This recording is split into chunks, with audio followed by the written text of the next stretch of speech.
ប្រឡងបាត់ដប់ឆ្នាំនឹងមិនថាអ្នកណាក៏ខំប្រឹងទាំងគេនឹងស្រស់ប្រលឹងក៏ខំប្រឹងដូចគ្នាតែឯបងវិញនោះមិនខំទេស្រស់មាសមេប្រឡងជាប់បងក៏ធ្លាក់បងធ្លាក់មែនសង្ឃឹមស្រីមិនបងតែអូនយករឿងប្រឡងបំណងសុំបែកគ្នាអូនថាបងនឹងអូនមិនសមគ្នា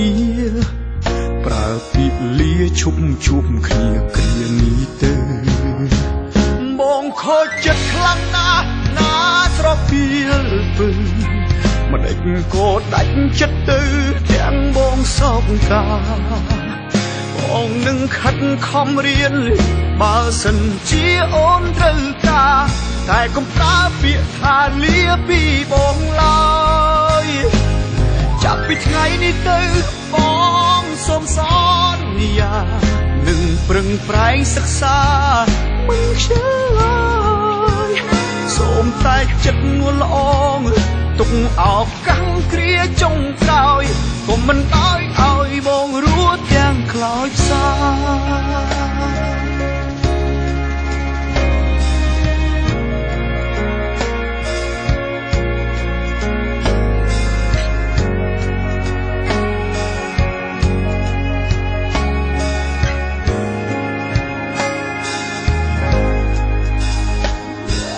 ធ្លាក់មែនសង្ឃឹមស្រី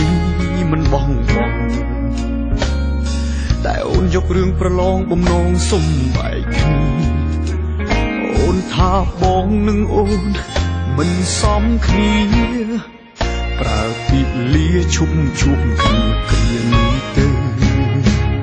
បងខូចចិត្តខ្លាំងណាស់ណាស្រពាលពើ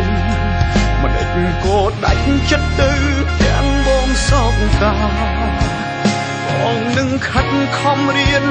បើសិនជាអូនត្រូវការតែកុំប្រើពាក្យថាលាពីបងឡើយចាប់ពីថ្ងៃនេះទៅបងសូមសន្យានឹងប្រឹងប្រែងសិក្សាមិនខ្ជិលឡើយសូមតែចិត្តនួនល្អងទុកឱកាសគ្រាចុងក្រោយកុំមិនឲ្យបងរស់ទាំងខ្លោចផ្សា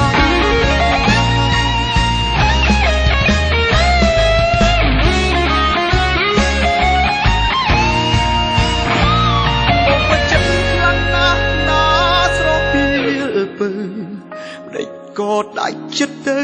ទាំងបងសោកកាបងនឹងខិតខំរៀនបើសិនជាអូនត្រូវការតែកុំប្រើពាក្យថាលាពីបងឡើយចាប់ពីថ្ងៃនេះទៅបងសូមសន្យានឹងប្រឹងប្រែងសិក្សាមិនខ្ជិលឡើយសូមតែចិត្តនួនល្អងទុកឱកាសគ្រាចុងក្រោយកុំមិនឲ្យបងរស់ទាំងខ្លោចផ្សាបងរស់ទាំងខ្លោចផ្សា